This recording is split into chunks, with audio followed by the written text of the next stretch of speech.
Thank you for being with us. Our top story tonight: after months of fighting and thousands killed tonight, it appears a ceasefire has been reached. Mediators announced that Israel and Hamas agreed to a deal. Israeli Prime Minister Benjamin Netanyahu's office says the final details were still being sorted out. Still, some people are celebrating.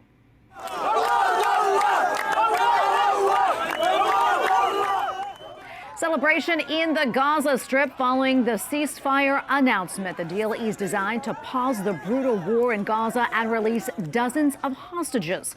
In Tel Aviv, people, including the families of hostages, were gathering and awaiting news. It is expected the ceasefire would be implemented in the coming days. Prime Minister Netanyahu's office said that it hopes the details of the deal will be finalized tonight. Owen Jensen joins us now from the White House with reaction. Good evening. President Joe Biden originally did not have a speech about the Middle East on his schedule today, but then things changed very quickly. Reports began pouring in about the ceasefire.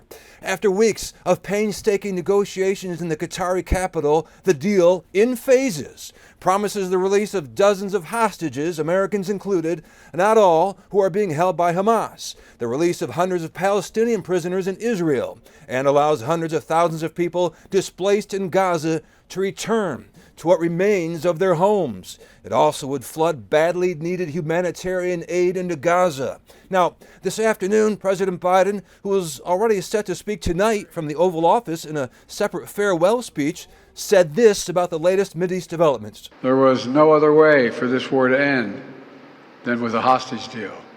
And I'm deeply satisfied this day has finally come, for the sake of the people of Israel and the families waiting in agony, and for the sake of the innocent people in Gaza who suffered unimaginable devastation because of the war. President-elect Donald Trump, whose incoming Mideast envoy had joined Biden's Mideast advisor for the talks in Doha, celebrated the ceasefire, posting on Truth Social.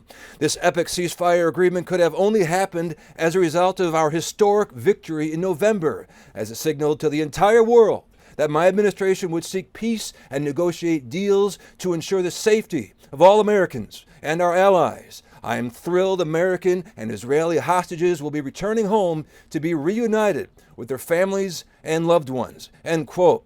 Now, this is the most deadly and destructive war Israel and Hamas have ever fought. Of course, it all started, ignited by that horrific massacre back on October 7th, when Hamas invaded Israel, killing some 1,200 people. It appears, at least for now, because of this ceasefire, the fighting will stop. At the White House, Owen Jensen, EWTN News Nightly.